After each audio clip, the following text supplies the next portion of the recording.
Yeah. Hey, ho. Woo. This is getting worse and worse. Live from a Kimball-scented ESG Dude Ranch. Ooh. It's yet another Woke Wednesday edition of Business Pants, joined as always by analyst whole Matt Moscardi. Yeah. Might be our wokest edition yet. Really? Why? I don't know why. I mean, we're about to spend 17 hours talking about a pay package for a man, The a woke big don't billionaire like. diaper baby. In today's fake particle board called January 31st, 2024, the soap opera of Tesla CEO Elon Musk and how it proves definitively that we are right. Yes.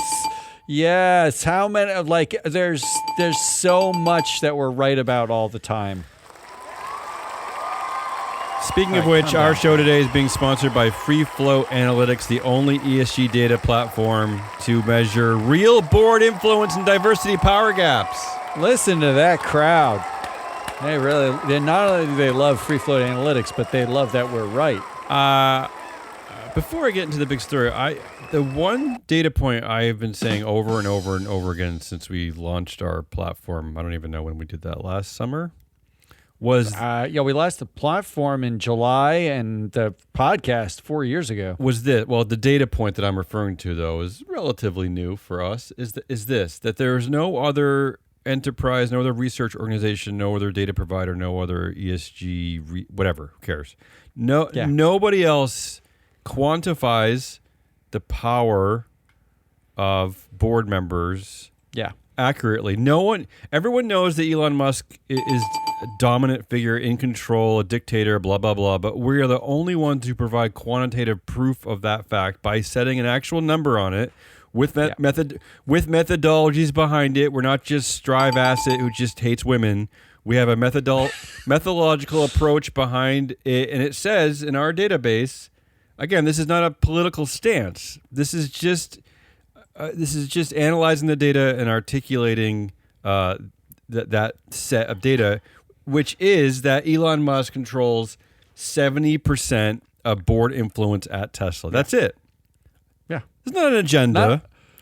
Not only is that it, but there are nobody else can do that. Nobody. There are over 30 academic research papers that we used. It's not like a made up. Like 71% versus 72%. That's that's a sort of a false precision, but it is based on 2 decades of research that's been going on. It's not like a made up thing. And we're just the only ones who've done it. You can't go to NASDAQ. You can't go to Sustainalytics, ISS, MSCI. You can't get this quantitative approach to actual board power. So again, people can say they know that Elon Musk is in control. But you don't know. It's a qualitative statement, and we're trying to get away from that. We're making quantitative statement, which is that he controls 70% of board influence at Tesla. And why does it matter? Because, if you were an investor who were starting to get into Tesla after it became very well known and after its stock price had surged,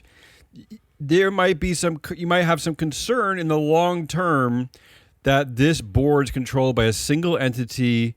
There's no counterbalance to his power, and you might wonder, can they sustain this share price? This is just an example of how you could use it.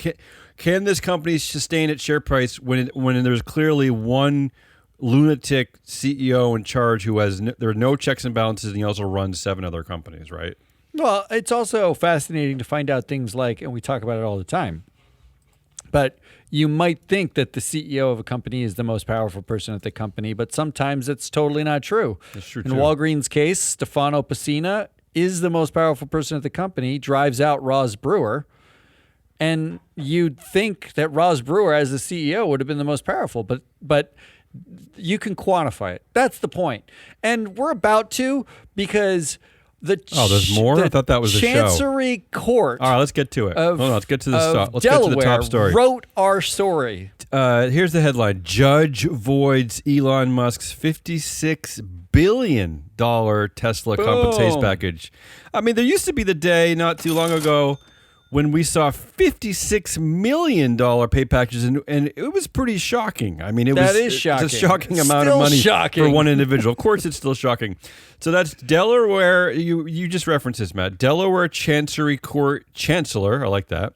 Yeah, Chancery Chancellor. Kathleen. It's not Kathleen. It's Kathleen McCormick invalidated Tesla CEO Elon Musk's pay package, ruling that he, quote, failed to prove that it was fair. Oh, he failed. Now, before I get into it, for those of you who don't know, I just want to recap the history here. In 2018, Musk agreed to be Tesla's CEO, and with a pay package that included 20 million stock options and 12 tranches that would vest as the company met more than a dozen milestones. And at that time, they were estimated to be worth about $55 billion. At the same time, shareholders sued Musk and Tesla to rescind the pay package, arguing that it was excessive and that the company's board breached its fiduciary duty in approving it. So that's where this whole thing starts from. Yeah, and the Tesla, the Musk case has been that 73% of shareholders who weren't named Musk approved the package. Yeah. And they're very proud of the fact that, look, this was approved by shareholders. But it was A, not approved by all shareholders, and B, if you exclude the 3 or 4 largest shareholders who basically hold everything and vote yes on everything. Yeah. No due diligence it was there. Actually barely approved. Mm-hmm. Barely approved by anybody. No, everybody thought it was excessive, and we wrote about it like ad nauseum afterwards, including you and I. We were back at the mothership. I believe we did a ESG Now podcast. We've been talking about this for years. Because even we've been talking about it for years. Even on its face value, it is absurd. Because even if you granted him 10% of this package, give him $5.6 billion. Think of the other, to this shareholder's point. Think of the other, the huge amount, the huge pile of cash you could invest into Tesla itself to make the company better for shareholders, right? I mean, it just kind of goes without saying that this is an absurdity on top of an absurd pile of absurdness. Well, I mean, they didn't pay him in cash; they paid him in dilutive stock. Okay, so it means every shareholder who bought, but the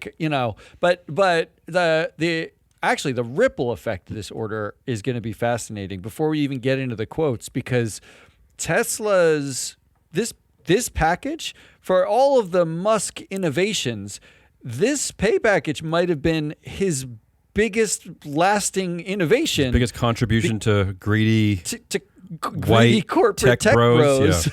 Because literally everyone has been copying it. Not to this extent. Not to this extent. This is far. We're talking about $2-3 billion pay packages routinely now. But it's fair to say that maybe this chancellor would have approved $2 billion as opposed to $56 billion. I mean, this is an absurd amount. This is just absurd. It's an absurdly huge. And in a nutshell, Chancellor McCormick said, Musk enjoyed thick ties with the directors tasked with negotiating on behalf of Tesla and dominated the process that led to board approval of his compensation plan. She went on to say the compensation committee and Musk were not on different sides. They did not acknowledge the existence of a conflict. It was a cooperative and collaborative process.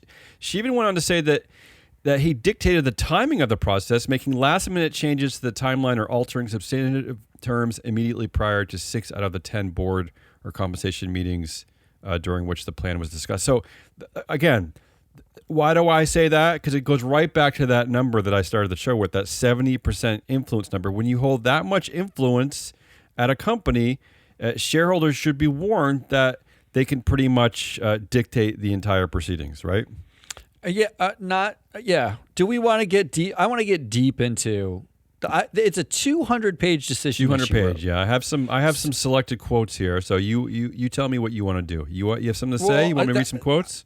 Read some quotes, and then I want to reinforce some things. I'm Kathleen McCormick. Yeah. Yeah. About the backlash to this. Well, let's start. Let's it. start at the top. First of all, we've got some triggers here for the anti-woke community. First of all, it's a woman. It's a woman. That's the first trigger. Yeah, that's right? what I was going to say. Right? When's that backlash? Thankfully, not a black woman. It's not Claudine Gay. But speaking of Claudine Gay, Kathleen McCormick did get her BA at Harvard in philosophy. So that's another trigger, right? She's an educated woman is a trigger, right?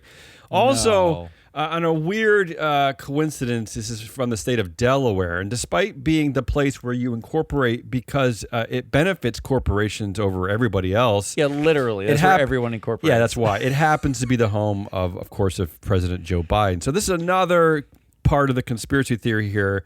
But I want to get into her ruling, Matt. You said it's at 200. Wait, one last thing on the conspiracy theory. Go ahead. Because even if it wasn't Kathleen McCormick, it turns out that the Delaware Chancery Court is almost all women. It's 63% of the judges are female. Which basically aligns with the percentage of women A in the country, B that graduate from top universities, that graduate from top law programs. I mean, it basically aligns with who should be running that court.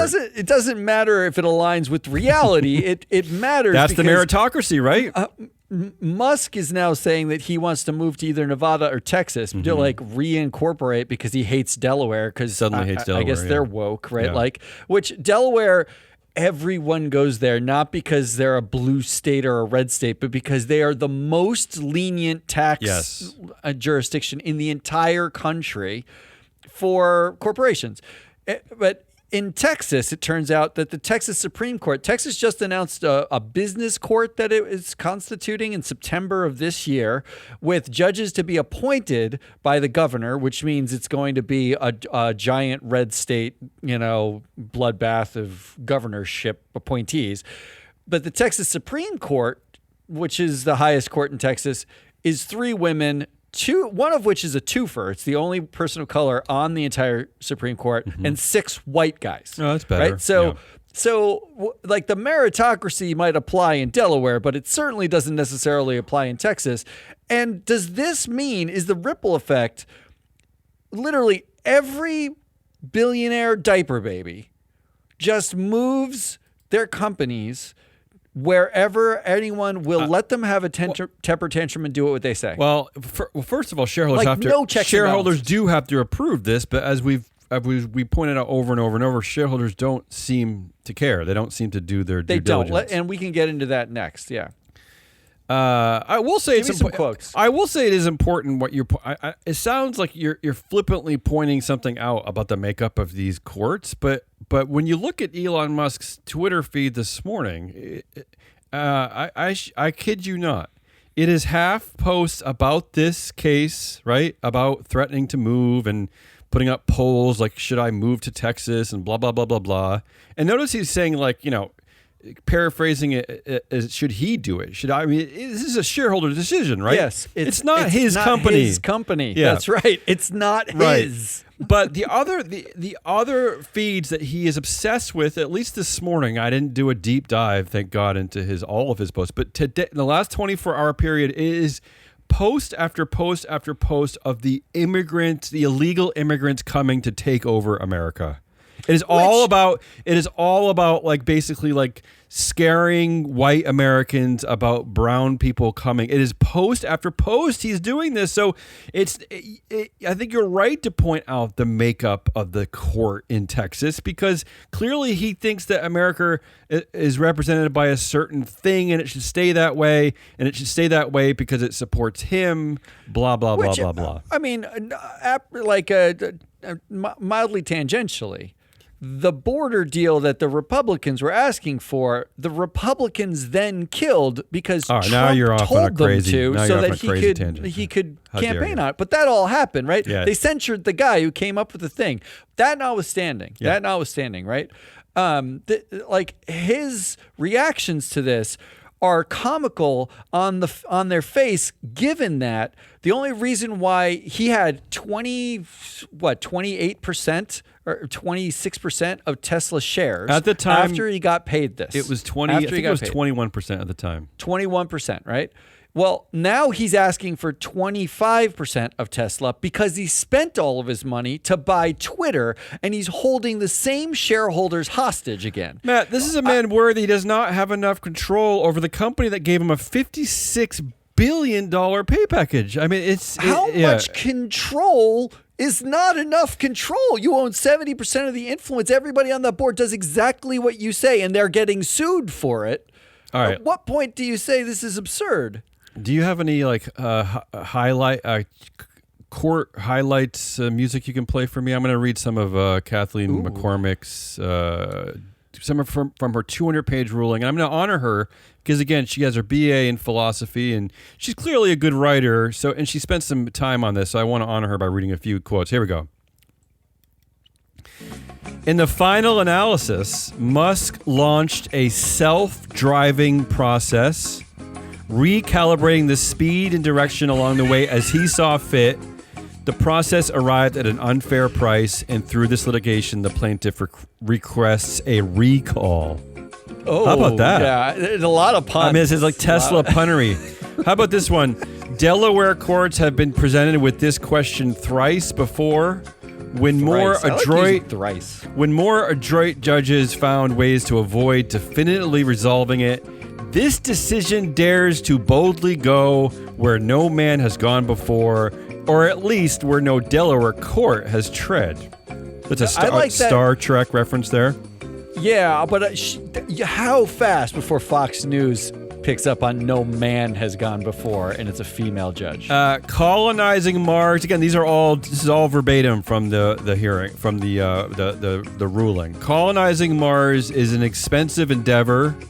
Musk believes he has a moral obligation to direct his wealth toward that goal, and Musk views his compensation from Tesla as a means of bankrolling that mission.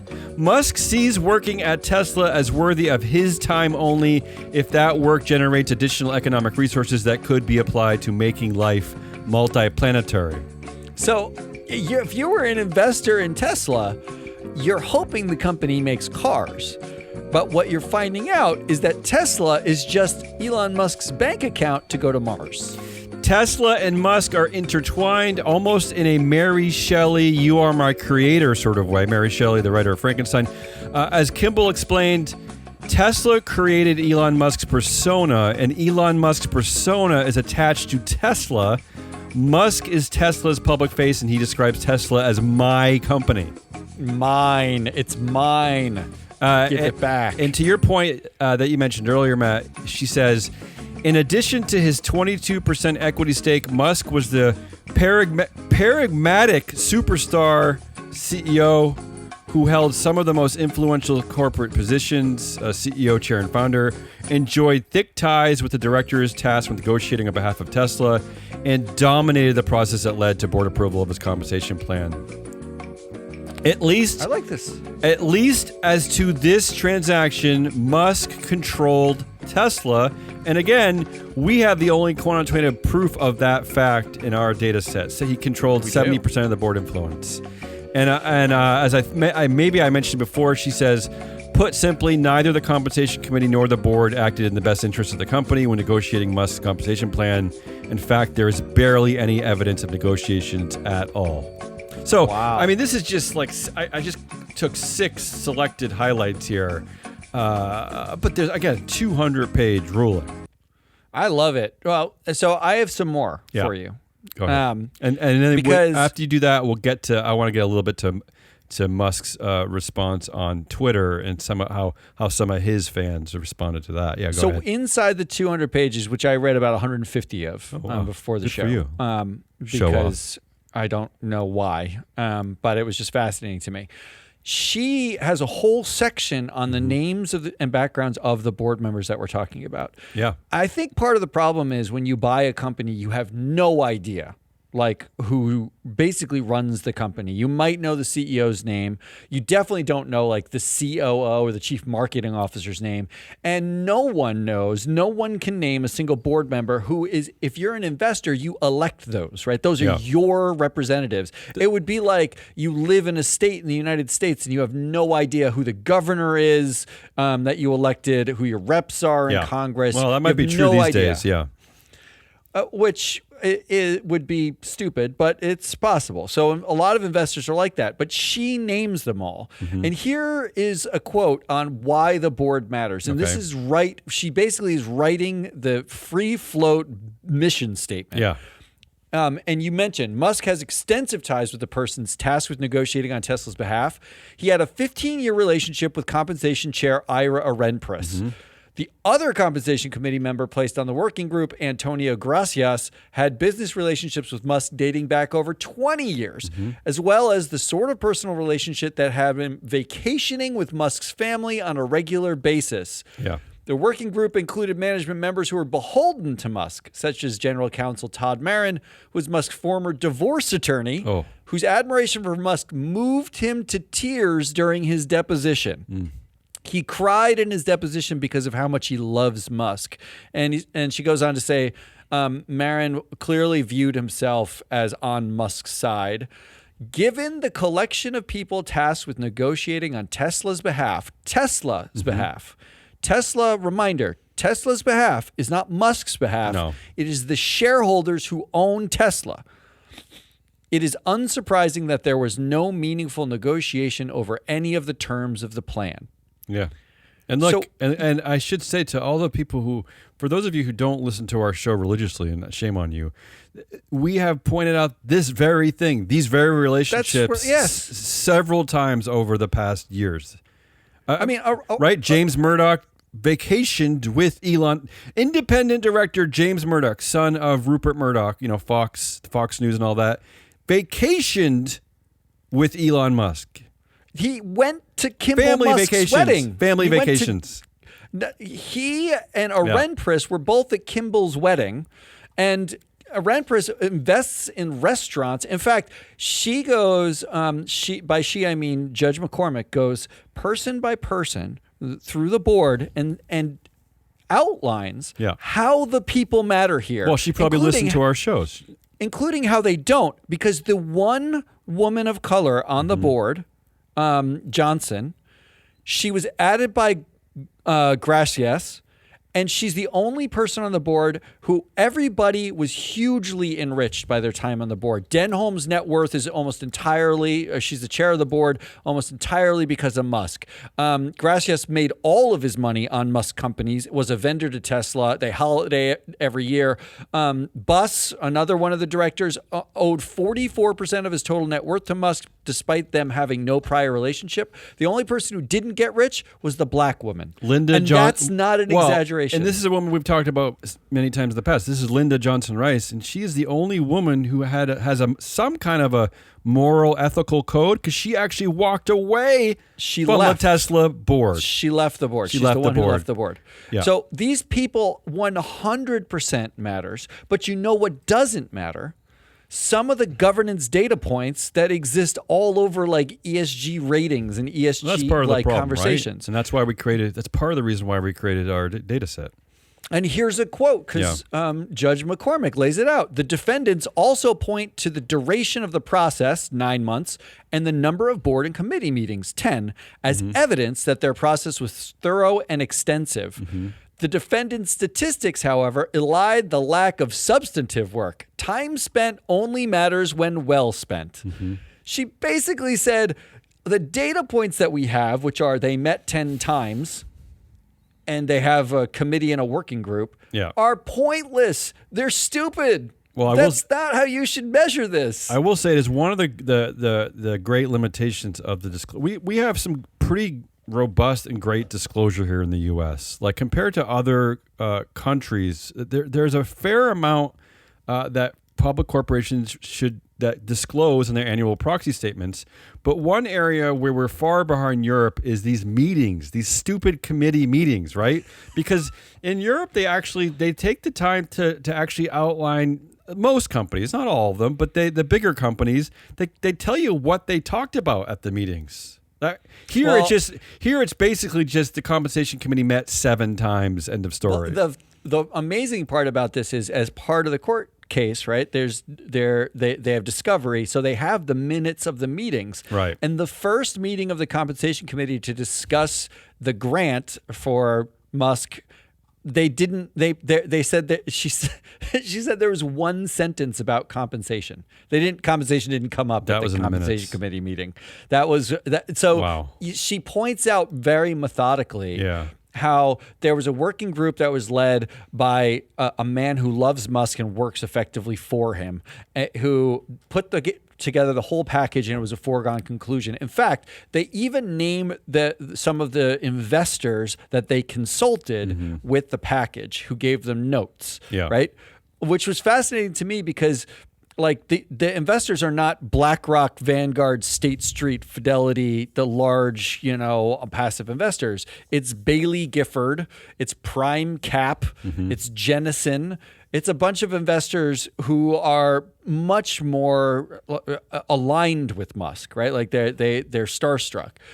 But I just can't. As I went through, I can't get over the fact that Tesla wasn't, we may love Elon Musk for being a visionary, but it wasn't even his idea, because she says in 2006, Tesla announced it would begin to sell the Signature 100 Roadster for approximately $100,000.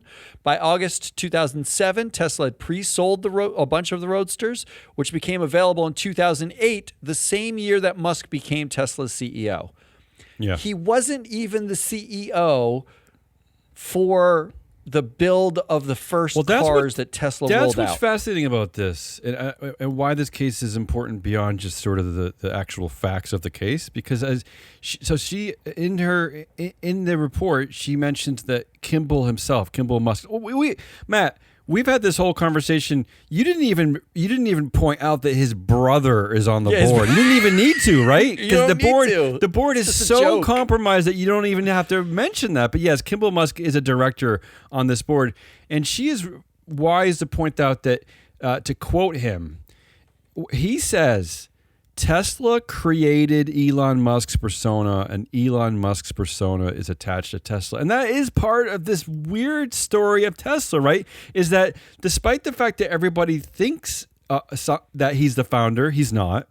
Despite that everyone thinks that he, as you've just pointed out with your timeline, that he invented the electric car, he brought it to market first. It's none of that is true. It is all this weird persona that helped him not only overinflate the share price, but overinflate his pay package, right? Not only is it not true, but when you put it in context with the fact that he basically views Tesla as his piggy bank to pay for SpaceX and going to Mars and buying things like Twitter and Neuralink and all the fun things that he wants to do. Yes. Great that he has vision. And that's why she pointed that out too. A publicly traded company as a piggy bank to enrich him to for go his hobbies. Do some other things that he wants to do. And that's why it was important that she pointed it out, because she's not anti, like capitalism. She's just looking at this from the purview of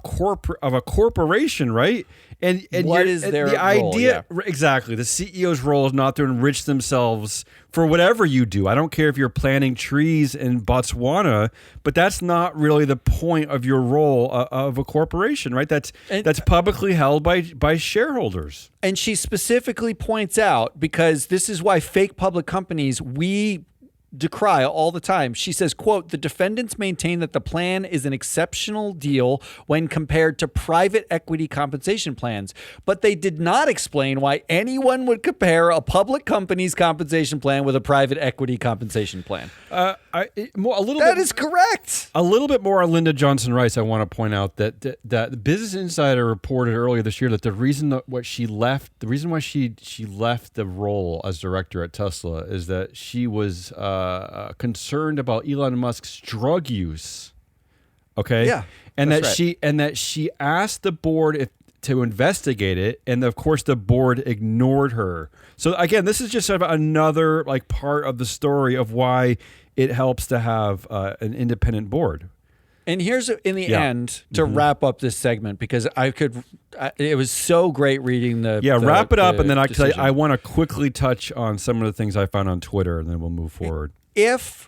I think the takeaway here is if investors had just voted like they cared about this board, because investors vote for whatever management says. They don't take the time to do due diligence. They don't buy the data. They don't look at the people. We've been told repeatedly, I don't care about the board. Why do I care if I'm making money? Stuart Kirk just wrote an entire op-ed about governance doesn't matter. We're hypocrites because all we care about is making money. In fact, we should just say all we care about is making money and quit it with the governance stuff.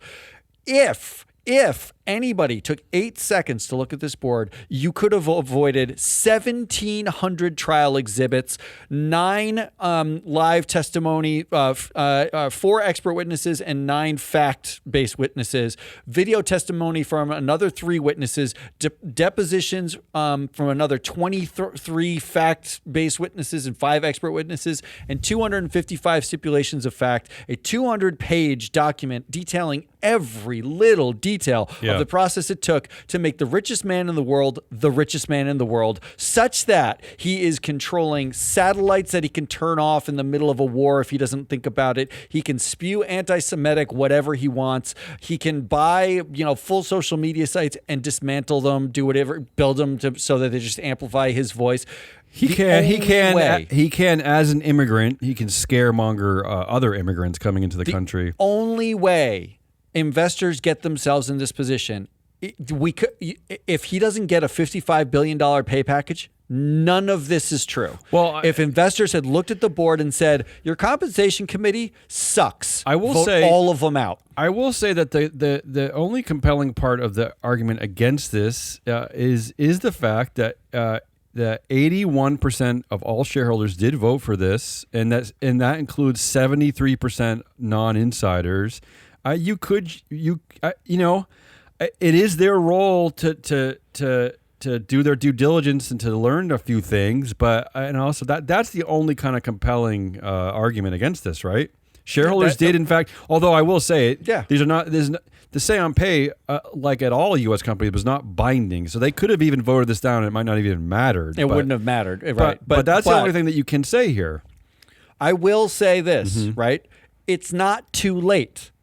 The data exists now where you have performance metrics and who's actually independent. You can do groupthink analysis of your boards. Yeah. You can do it right now. We know because we have data. Yeah, but you can do it and actually vote so that you don't give someone $55 billion, have to sue them, hopefully claw it back, but in the meantime, create massive negative ripple effects in the universe. Including the value of the shares that you hold, because they continue to fall, I'm guessing, today, as they have been for... I think they were down 2% at the open, yeah. Okay, so before I wrap up this, I just wanted a few things I found on Twitter, X, whatever he calls it. Elon Musk said, again, he speaks through this medium now. That's where you hear him. He said, never incorporate your company in the state of Delaware, and I recommend incorporating in Nevada or Texas if you prefer shareholders to decide matters. And then his own chatbot, his own AI chatbot, Grok. This is what Grok said in response to that. One of the things that Grok said was that about this case, maybe it will even encourage companies to invest more in their employees and products rather than just lining the pockets of their top executives. Wow, that's what Grok said about. But then Elon Musk put up a poll: should Tesla change its state of incorporation to Texas, home of its physical headquarters? And this is what some of the responders. This is what some of the replies were to this poll. Every company should change their state of incorporation to a red state, right? So this is where but that's where we're at. But I'm saying that this is why we started at the top of the show with talking about the fact that it was a woman who pointed this out, right? And that she went to Harvard and it happened in Delaware. Dumb. Someone else says, I think moving to a state that likes business instead of a state that actively hates capitalism is probably good. And remember, Delaware. this is someone with complete unawareness of why corporations incorporate in Delaware in the first place. And finally, someone said, and here's a good one for us, also, when we reincorporate in a different state, you can introduce the dual class structure. Oh, Win, there win, it is. win. Finally, Yeah. finally, yeah. Fake public company. Then that's what you know. What and that actually, in a nutshell, is what dual class structures are about. It is making the company your personal piggy bank because you have no shareholder accountability. You took their capital, but you don't answer to them anymore. That is the opposite of the point of a public company. Okay, Matt, that's enough for Elon Musk. I'm going to give you. You know what? I'm gonna make this a democratic process. You represent the entire democracy, a vote of one. Do you want to end the show here, or do you want me to keep going with what else I have? What else I've been covering this morning? I'm going to let you. You know what? I want to end the show here All right, because good. I actually I'm gonna save this think, for another day because I have some good information here about tech CEOs testifying in DC and a bunch of layoffs at tech companies. I will cover that in the Friday show. Yes, I like that. And you know what? Honestly, Yep. I think that this is the most important decision to come out of a court about why people matter at these public companies. Why our company matters. Why our company matters. Yeah, I don't know what people are waiting for. I don't know. Get your hands on this data, or get your hands on us. We'll talk you through the data. We'll walk you through how to use it, how to talk about it. Yeah. That's Hazelnut Rawless. Woo. I am your analyst hole, Matt Muscardi. I'm exhausted. I need a Mai Tai, maybe in Delaware somewhere. Mai Tai. We are free float. We have a show coming out tomorrow. It's going to be a proxy countdown. We're doing actually a big vote on what company. Oh yeah, we're doing a German company, Siemens. We're our first non-US Siemens. company we're covering. Yeah. We're going to cover them tomorrow, and we'll be back on Friday to wrap the week. Until then, goodbye.